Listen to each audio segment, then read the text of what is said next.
You all know that I've been co-hosting the podcast Breaking It Down with the great comedian Chris Maraboli, so it should come as no surprise to you that we both prescribe a healthy dose of laughter every day.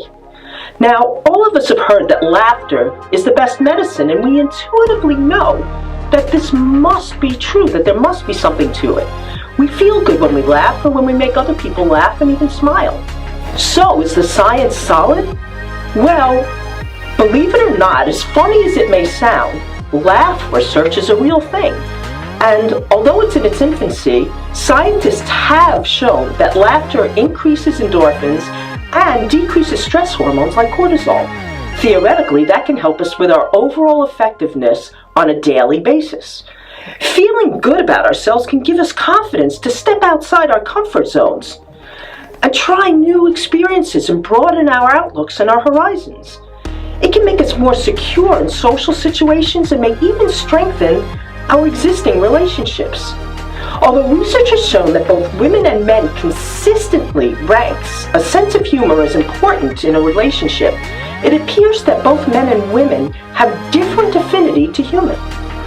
While women tend to laugh more often than men, they usually do it in response to men's jokes.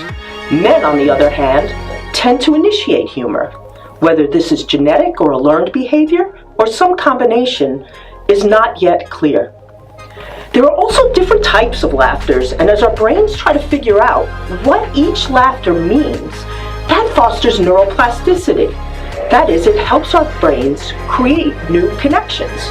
And if that isn't reason enough to hit a comedy club this weekend, we've also learned that laughter can boost certain types of immune cells, thus improving resistance to certain types of infections.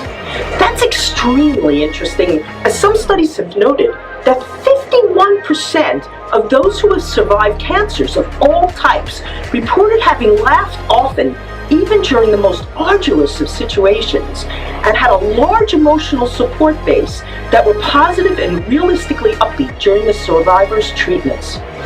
And finally, the Japanese have published a retrospective study on a large cohort of elderly individuals and found a decline in heart attack rates, even in those with risk factors for coronary artery disease, when they reported laughing on a daily basis. The risk of strokes also declined in this group when the happiness index was higher. So while it's clear that much more research needs to be done, and while I don't recommend throwing away your prescription medications, my advice is to just keep laughing and to share that laughter every day with as many people as you can, because it just makes us feel good, and there's nothing bad about that. So until next time, this is Dr. Sherry Wolkin reminding you to live each day with passion, compassion, and introspection.